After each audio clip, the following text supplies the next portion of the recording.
نحمده ونصلي على رسوله الكريم اما بعد فاعوذ بالله من الشيطان الرجيم بسم الله الرحمن الرحيم رب اشرح لي صدري ويسر لي امري واحلل عقدة من لساني يفقهوا قولي۔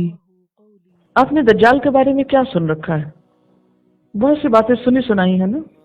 کوئی ٹیلی ویژن کو دجال کہہ رہا ہوتا ہے، کوئی کچھ اور چیزوں کو دجال کہتا ہے، جس کا جو دل چاہتا ہے اس کو دجال بنا دیتا ہے۔ تو آئیے دیکھتے ہیں کہ آپ صلی اللہ علیہ وسلم نے کیا دجال کسی چیز کا نام بتایا تھا یا کسی انسان کی خصوصیات بتائی ہیں، یا کوئی سسٹم ہے، یا کیا چیز ہے وہ۔ دجال کا لفظ دجل سے نکلا ہے۔ دجل کا لفظی معنی ہوتا ہے حق کو چھپانا، ملمہ سازی کرنا، جادو اور شعبدہ بازی کرنا۔ عام زبان میں، عام حالات میں اگر کسی کے اندر ایسی باتیں پائی جاتی ہیں تو اس کو دجال کہہ سکتے ہیں، یعنی لفظی معنوں میں۔ جیسے نبی صلی اللہ علیہ وسلم نے فرمایا کہ میری امت میں 30 دجال ہوں گے، ایک نہیں 30 کی بات کی، اور ان میں سے ہر ایک نبوت کا دعویٰ کرے گا، لیکن ایک بڑا دجال بھی ہوگا جو ان سارے چھوٹے چھوٹے فتنوں سے بڑھ کر ہوگا۔ ہر نبی نے اپنے امت کو دجال کے فتنے سے ڈرایا، آپ صلی اللہ علیہ وسلم نے بھی، اور تلقین یہ کی کہ جب تم میں سے کوئی سنے کہ دجال نکلا ہے تو اس سے دور رہے، اس کے پاس نہ جائے۔ اس کی ریاستی میں ذرا جا کے دیکھیں کہ وہ ہے کیسا، نہیں، اس سے بچنے کی کوشش کرے اور اس کے قریب بھی نہ جائے۔ کیوں؟ اس لیے کہ جو فتنوں کی طرف لپکتا ہے وہ اس کو اپنے ساتھ لپیٹ لیتے ہیں۔ شیطان حضرت آدم اور حوا کو اس درخت کے پاس کیسے لے گیا تھا؟ کس طریقے سے؟ خیال ڈال کے، پھر بات کر کے، پھر ان کا آہستہ آہستہ رخ ادھر موڑ دیا تھا۔ تقویٰ کس چیز کا نام ہے؟ کہ برائی کے قریب بھی نہ پھٹکو، جو راستہ ادھر جاتا ہو اس کو بھی چھوڑ دو تاکہ پھسلنے کا اور اس میں جا گرنے کا امکان کم ہو۔ نبی صلی اللہ علیہ وسلم نے فرمایا دجال کانا ہوگا، یعنی ایک آنکھ والا ہوگا، اس کی دائیں آنکھ جو ہے اس میں اس کا، یعنی بائیں آنکھ ٹھیک ہوگی، دائیں آنکھ میں کانا پن ہوگا، اور دائیں آنکھ اس کی ایسی ہوگی کہ انہا، گویا کہ وہ انبتن، انگور کا دانہ ہے، تافیتن، پھولا ہوا، یعنی اس کی دائیں آنکھ باہر کو اس طرح نکلی ہوئی ہوگی اور اس کا رنگ بھی ایسا ہوگا جیسے انگور کا پھولا ہوا دانہ ہوتا ہے۔ نبی صلی اللہ علیہ وسلم نے فرمایا دجال آئے گا یہاں تک کہ اترے گا مدینہ کے کنارے پہ، کنارہ سائڈ پہ، پھر ہلے گا مدینہ 3 بار، یعنی مدینہ میں 3 جھٹکے آئیں گے زلزلے کے۔ فَيَخْرُجُ إِلَيْهِ، تو ان جھٹکوں کے بعد نکل پڑیں گے اس کی طرف، یعنی دجال کی طرف، کل کافر و منافق، ہر کافر اور منافق، یعنی مدینہ کے اندر اگر کوئی بھی کافر ہوا، ویسے تو منع ہے کافروں کا وہاں جانا، لیکن اگر کوئی اپنا کفر چھپا کے وہاں پہنچا ہوا یا منافقت رکھتا ہوا، ان زلزلوں کی وجہ سے وہ اندر نہیں رہے گا، گھبرا کے باہر نکل جائے گا اور باہر وہ کھڑا ہوگا۔ اب یہاں کسی نے سوال کیا ہوا تھا کہ ایک حدیث میں ہے کہ مدینہ میں دجال نہیں جائے گا، لیکن آگے یہ ہے کہ مدینہ کے گوشے میں اترے گا، تو گوشہ تو کنارے کو کہتے ہیں نا، کارنر، اندر کو تو نہیں کہتے، فرق ہے نا، اس لیے اس میں کنٹرڈکشن نہیں ہے۔ یعنی آپ یوں سمجھے کہ جیسے اگر اس سے تشبیہ دی جائے مدینہ کو کہ یہ مدینہ ہے، تو وہ مدینہ کے باؤنڈریز کے باہر اس مثلا ایک کنارے پر ہوگا، جو ہی وہ وہاں پہنچے گا تو مدینہ کے اندر زلزلے آنے لگیں گے، 3 دفعہ جھٹکا ہوگا، جس کی وجہ سے گھبرا اٹھیں گے وہ لوگ جن کے ایمان نہیں ہوں گے، اور وہ باہر نکل آئیں گے۔ جو ہی باہر نکلیں گے تو ان کو آگے دجال سے واسطہ پڑے گا، یعنی اس طرح اللہ کھرے کھوٹے کو الگ کر دے گا۔ کیسے بھی حالات ہوں لیکن ایمان والے اطمینان میں ہوتے ہیں۔ الا ان اولیاء اللہ لا خوف علیہم ولا هم یحزنون، نبی صلی اللہ علیہ وسلم نے فرمایا لا يدخل المدینہ، نہ داخل ہو سکے گا مدینہ میں رعب المسیح الدجال، مسیح الدجال کا رعب بھی۔ مسیح اس کو کیوں کہتے ہیں؟ حضرت عیسیٰ علیہ السلام کو بھی مسیح کہا جاتا ہے، اور اس کو بھی مسیح، اور یہ مسیح الدجال کہلایا جاتا ہے، خالی مسیح نہیں، تو اسی لیے اس کو انگریزی میں کہتے ہیں اینٹی کرائسٹ۔ چونکہ یہ ممسوح العین ہوگا، ایک اس کی آنکھ کانی ہوگی، اور یہ بھی جیسے عیسیٰ علیہ السلام اپنے ہاتھ کے ٹچ سے مردوں کو زندہ کر لیتے تھے اور بیماروں کو صحت یاب کرتے تھے، یہ بھی اسی طرح کے کچھ کرشمے کرے گا جس کی وجہ سے اسے تشبیہ دی جائے گی مسیح کے ساتھ، لیکن اس کے ساتھ نام میں دجال ہوگا۔ یعنی مدینہ والوں پر یا مدینہ کے اندر اس کا رعب بھی نہیں پڑے گا، وہ اس سے متاثر نہیں ہوں گے اس کے کرشموں سے، اور نہ یہ اندر جا سکے گا۔ اور مدینہ میں اس دن 7 ابواب 7 دروازے ہوں گے، علی کل باب ملکان، ہر دروازے پہ 2 فرشتے اللہ تعالیٰ نے مقرر کر رکھے ہوں جو اس کو اندر نہیں جانے دیں گے۔ اب جب ایک ایک نشانی بتا دی گئی اس کے جسم کی، تو پھر صرف یہ کہنا کہ دجال کوئی انسان نہیں ہوگا یہ غلط بات ہے نا۔ اور علامتیں بھی ہو سکتی ہیں لیکن وہ ایک انسان بھی ہوگا۔ تو جو سیدھی سیدھی باتیں احادیث میں آئی ہیں ان کی ایسی تعویل کرنا صرف وقتی حالات سے متاثر ہو کر، یہ درست اپروچ نہیں ہوتی۔ ہمیں اس کے ماننے میں کیا حرج ہے، کیا مشکل ہے؟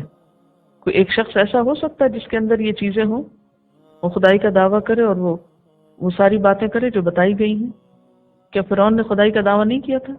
حضرت عائشہ رضی اللہ تعالیٰ کہتی ہے کہ میں نے حضور صلی اللہ علیہ وسلم سے سنا آپ نماز میں دجال کے فتنے سے پناہ مانگتے تھے۔ کہاں، کس جگہ، کیسے؟ تشہد میں آخری دعاؤں میں سے۔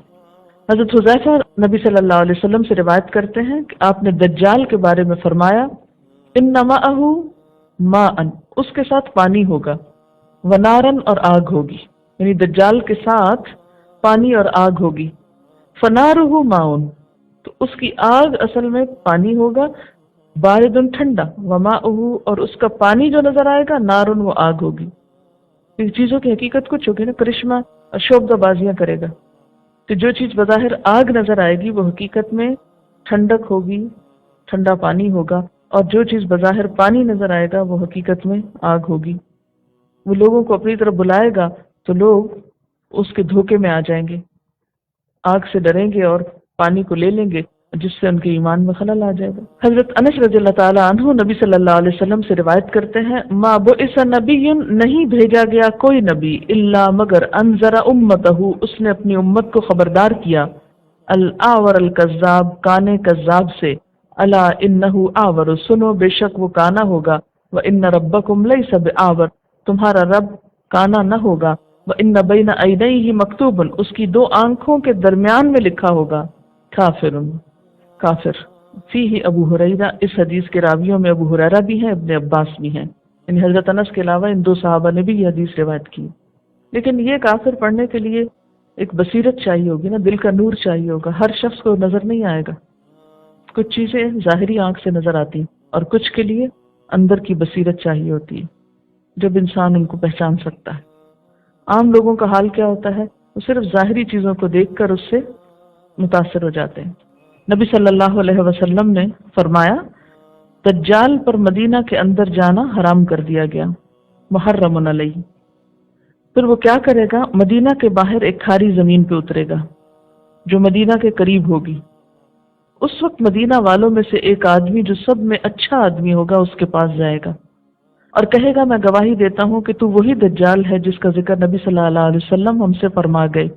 دجال اپنے لوگوں سے کہے گا دیکھو اگر میں اس شخص کو مار ڈالوں پھر زندہ کر دوں تب تو تم کو میرے بارے میں کچھ شک نہیں ہوگا، یعنی میں سچا ہوں، اپنے آپ کو سچا کہے گا نا۔ اگر دجال بھی خود کو جھوٹا نہیں کہے گا تو پھر کوئی اور اپنی غلطی کیسے مان سکتا ہے؟ وہ کہیں گے نہیں۔ پھر کیا ہوگا، دجال کیا کرے گا، اس شخص کو مار دے گا پھر زندہ کرے گا۔ تب وہ شخص کہے گا اب تو مجھ کو اور یقین ہو گیا کہ تو ہی دجال ہے، کیونکہ دجال کی علامتوں میں سے یہ۔ پھر دجال اس کو مارنا بھی چاہے گا تو نہیں مار سکے گا، یعنی جو شخص دجال کو دجال کہے گا، اس کو پہچان لے گا، وہ اس کے فتنے میں پھر نہیں آئے گا۔ جو اس کی باتوں کی تصدیق کرے گا، ان کو سچا مانے گا، انہی کا ایمان جاتا رہے گا، اس کا زور انہی پہ چلے گا۔ جیسے شیطان کے بارے میں آتا ہے ان عبادی لیس لک علیہم سلطان، میرے بندوں پر تیرا کوئی زور نہ چلے گا، تیرا کوئی بس نہ چلے گا۔